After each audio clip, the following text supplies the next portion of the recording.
Hello, folks, and welcome to Sam's Community TV. And on today's episode of the Philly Sports Recap, we are going to dive into the 6-1 Eastern Conference, first place in the Eastern Conference, your Philadelphia 76ers. And folks, this is coming off of a game last night versus the Boston Celtics. Both teams went into the game 5-1, tied for first place. The Sixers are in their second game after the James Harden trade in terms of getting all the pieces. Or I'm sorry, 3 games after the James Harden trade. And we are now on a 6-game winning streak. And I think one of the things that's very obvious about this year's team, as I shared in our video a couple days ago, is that this team is extremely deep and versatile. And it was on full display last night against the first place Boston Celtics. And one of the beautiful things for me, and I was at the game, I was able to get down to the game. Shout out to my guy, Burrow. Great seats, great opportunity, great atmosphere early in the season, 6 games in, 7 games in, to get that kind of crowd energy, especially in the guts of the game. It just goes to show you that as Sixers fans, we are locked in. We're locked into this year's team. This year's team is different, folks. And I know there are a lot of Sixers fans that I'm talking to right now that feel the same way I feel.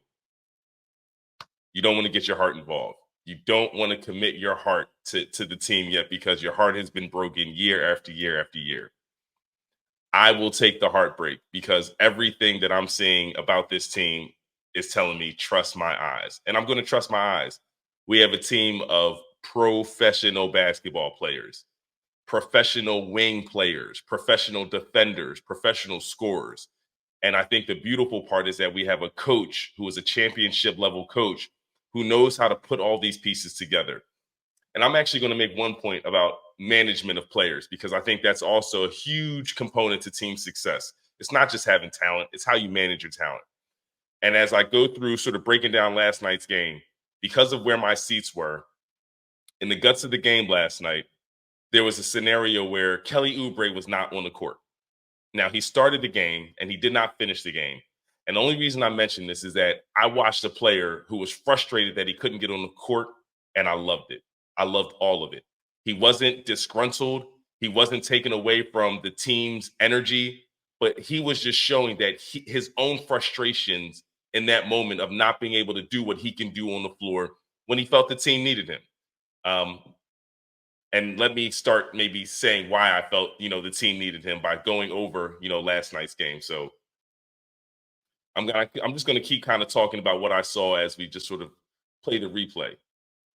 Um, but last night's game, man, I'm telling you, the Sixers to me are the best team in the East. I know we lost to the Milwaukee Bucks to start off our season, but I'll take that loss. And even in that loss, it was a winnable game to me. It wasn't a scenario where I felt we were overwhelmed by the Bucks and we just have, a long road ahead of us in terms of closing that gap. I didn't see that out of the first game. And I just felt that if we were a little bit different in decision makings, I think that if the officials, made some correct calls, including a Giannis air ball that he caught, the game would go different. But enough about that. Let's talk about this game that we're watching right now.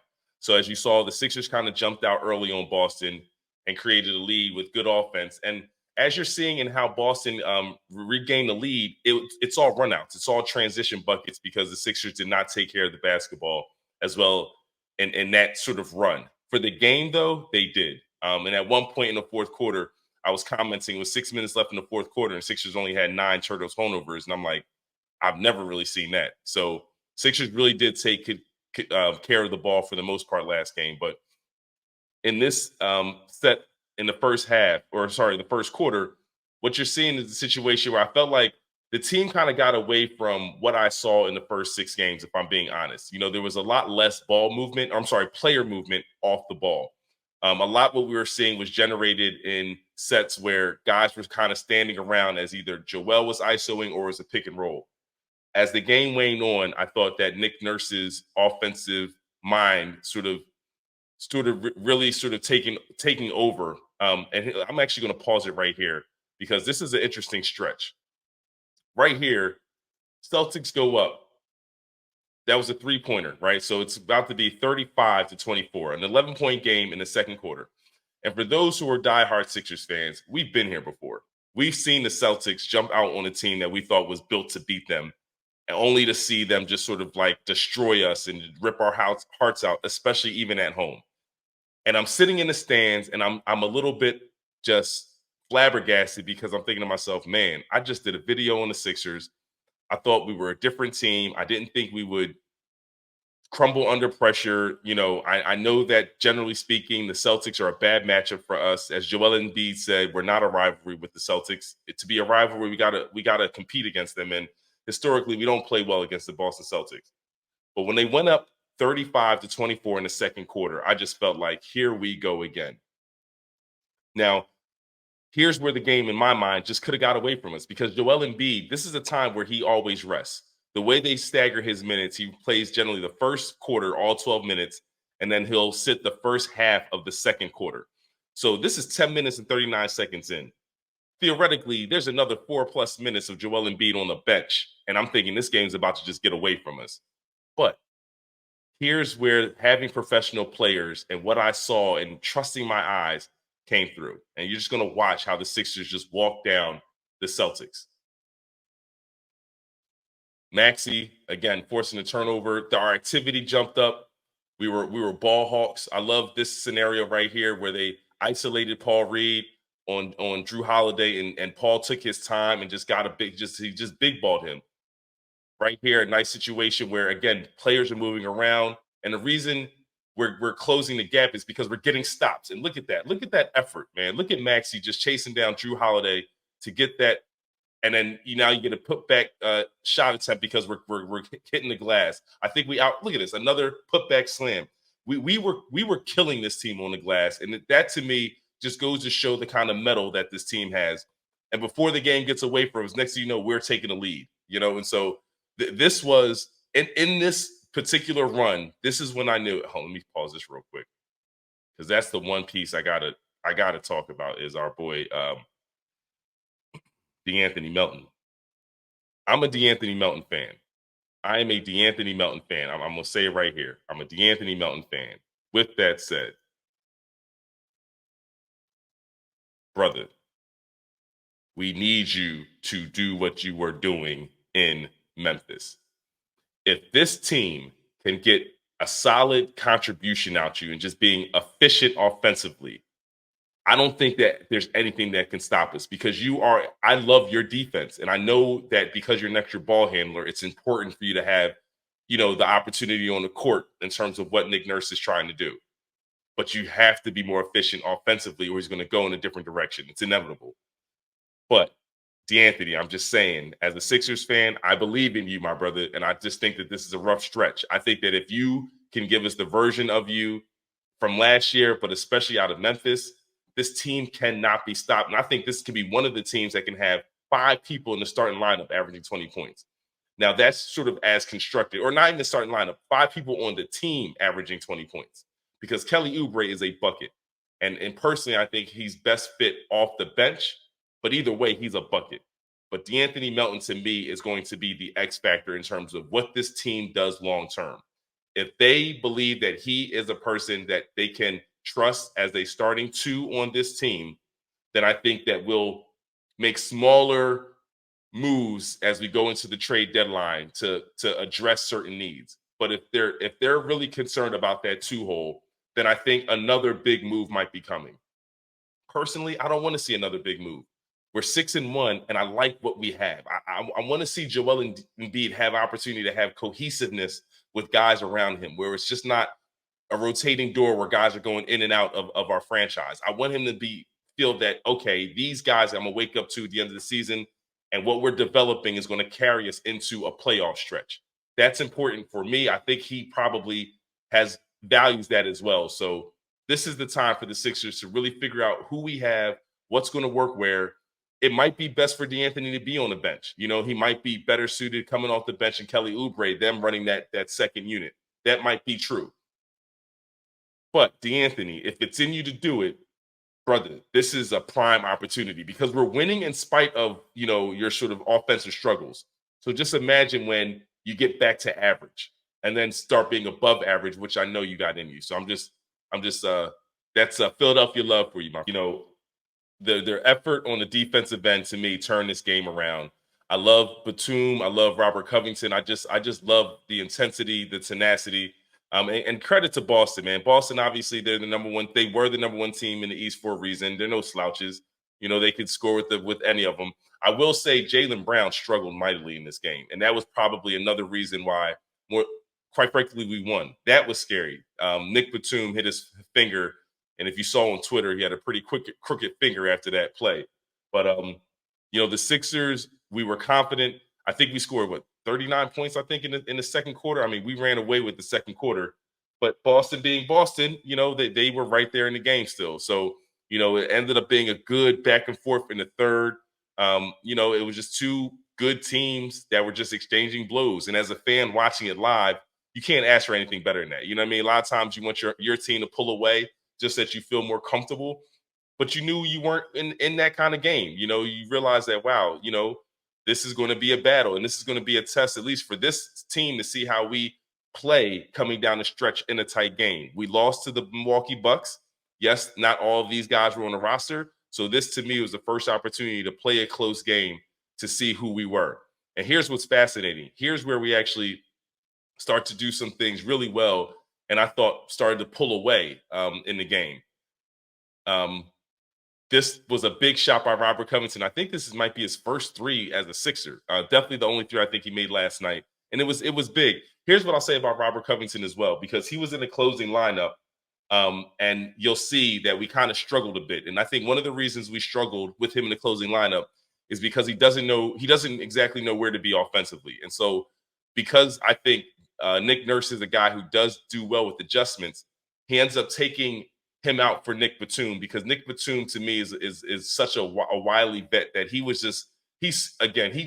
his first day in Philadelphia, he played that day, and it looks like he's been part of training camp, and he hasn't. So this unit right here, in my opinion, is an ill unit for the Sixers. Not only in the first half did they turn around that 35-24 lead that the Celtics had. This was the second. This was the unit that turned that whole thing around the second quarter. And as you're seeing again in the fourth quarter, they're doing it again. I got to give another shout out to my man B-Ball Paul, because again, his effort and energy to me is it's infectious. And now you have other guys that adopt that same mindset that are on the floor.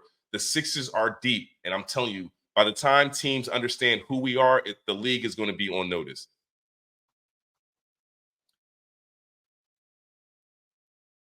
So this was a cool play right here. Tyrese got heated in the third quarter. This was a stretch where I feel like he scored six straight possessions.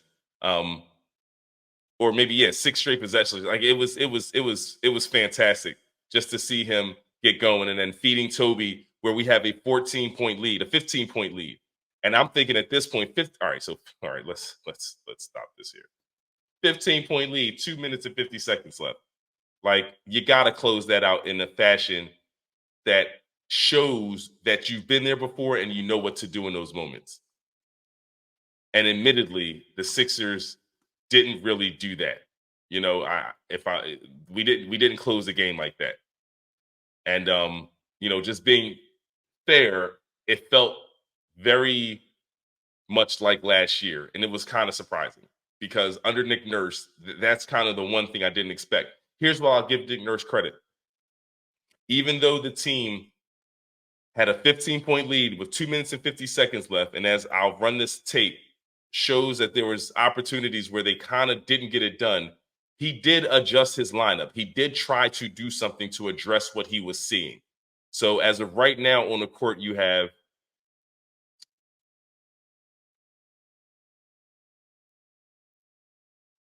got Robert Covington, Melton, Tobias Harris, Joel Embiid, and Tyrese Maxey. 15-point game.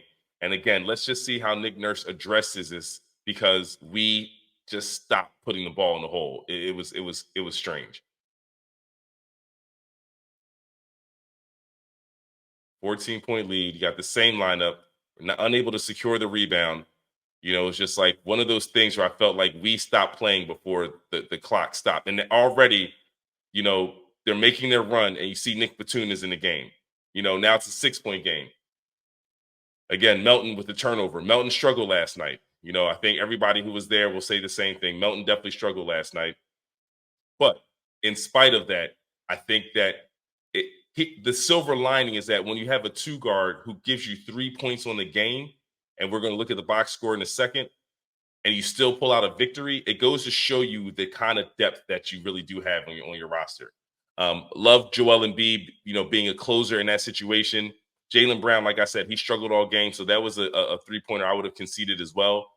A great block right there by Jalen Brown. I thought maybe we waited too long in the shot clock to get that shot up. I don't know how we're not more sound defensively on the last possession because, in my opinion, that was an excellent shot. And so it's like you can't allow that really to happen, in my opinion, to close the game because you go into overtime and anything can happen. And because we've been here before, we know exactly what it means going into overtime against the Boston Celtics. Anything can happen. So, now let's take a look a little bit in the box scores in terms of yesterday's game.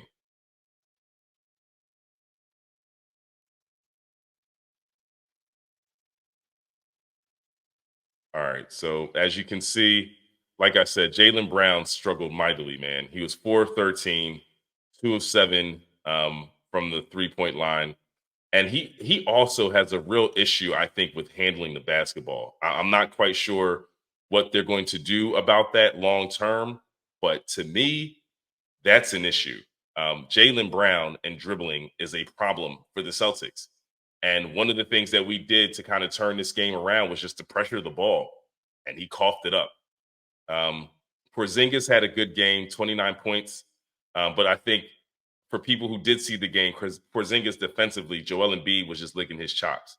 So he did what he was supposed to do. I think on the defensive end, when you're only getting 16 points from Tatum and 11 from Brown, it's going to be a challenging game for you all to win as the Boston Celtics. They were expecting different production there.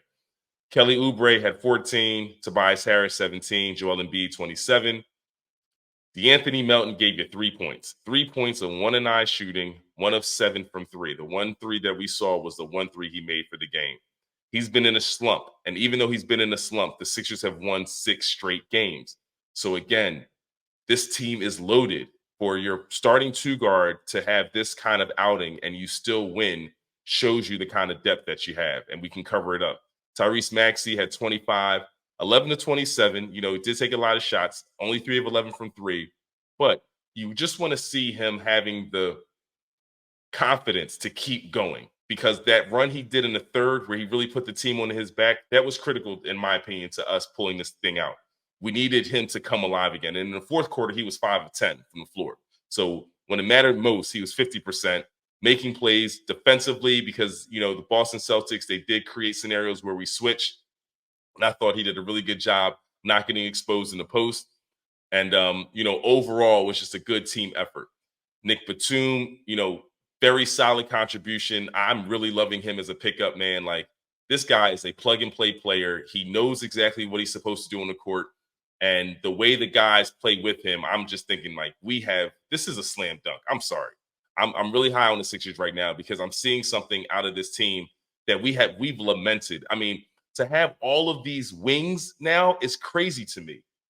It is because we haven't had these type of two-way players in such a long time. I mean, me and my friend Burrow, we are talking about it on the way down to the game, and he was saying the only time that we had spacing like this was like the 2019 season when you had like Ilyasova and oh man, what was the other dude? Not Gallinari, Bellinari. I'm sorry, I'm butchering your name, fam. But when we had those guys, Ilyasova and Bellinelli, and just stretching the floor with JJ, like that's when you had spacers. But what I quickly told him, I said, yeah, but they were one-way players, man. You could expose them defensively, and that was always the issue. Yeah, you're just exchanging buckets. We're not exchanging baskets right now. With the team that we have the threes that we have on our roster, we're going to lock teams down in a playoff series. So I am really excited about how this team is constructed. I think sky's the limit. I think we're only going to get better. I think what we have a play-in or an in-season tournament game coming up this Friday against the Detroit Pistons in Detroit. Obviously, I think that's a winnable game. But more importantly, I think it's a game that this team there. I don't think there's going to be a lot of trap games for the Sixers because there's so many guys that want to get an opportunity to show what they can do.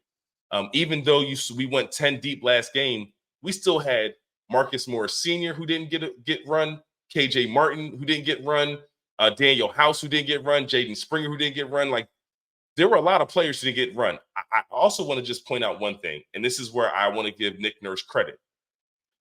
Furkan Korkmaz had played 2 games previously where he really looked good. He struggled in the first half against the Celtics. They didn't go back to him. I thought that was an important decision by Nick Nurse. And the reason I think that's an important decision is because not everybody plays well against everybody. And I think you just got to understand that as a coach. You know what matchups mean. And if you have guys that don't match up well with other teams, it's all right. You have 82 games to get those guys an opportunity to show what they can do. So I'm glad that he didn't just be stubborn about it and just try to play through it, right? I think DeAnthony Melton's struggles were different. He was just missing shots. Furkan Korkmaz did not look like he should have been on the floor based off of what the Celtics were doing against him. And I think it was a good decision to just remove him from the floor altogether. And because of the kind of depth you have, you can do that. But that's why another reason why I don't think we'll have a lot of trap games is because guys are going to, when they know they have an opportunity, they're going to try to make the most of it. And I think because of that, it's going to allow us to play at a high level and be locked in for many, many games. I just don't see the lulls coming up that I would have expected from just an immature team. I don't think this team is immature at all. I think you have a roster of guys that want to win a championship. And I think we're going to see this iteration of the Sixers bring home the title.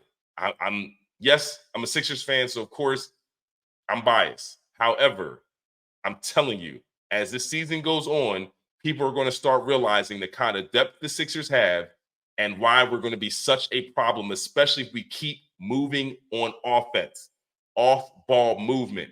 Last night was a little discouraging because there were moments in the game where we stopped moving off the ball. We cannot do that. We have to keep moving off the ball because what happens is you can't double Joel Embiid as easily. And I think the other thing is moving Joel Embiid around where there are a lot of times he gets these pocket passes where he's splashing into the paint, where he's just like he's turning into a catch and shoot guy as well. Because again, everybody's moving. When you have Kelly Oubre, who's such an offensive minded player, he's going to attract the defense attention. At some point, you got to focus on Kelly Oubre. You got to focus on Tobias when he's going. You got to focus on Tyrese Maxey when he's going. And when you do all that, all of a sudden you actually lose a Joel Embiid. It's fascinating, but it's happening because this team is so well balanced. So again, kudos to Daryl Morey for putting this team together. Sixers fans, let's see what we got over the next, few games. Let's give it a 25-game run and do another assessment. I know I'm going to be doing videos quite regularly because I'm loving what I'm seeing. I'm too excited to let too many games pass before I sort of offer my opinion on what I'm seeing, because I think that this team is going to be the sleeper team of the year. So until next time, folks, peace.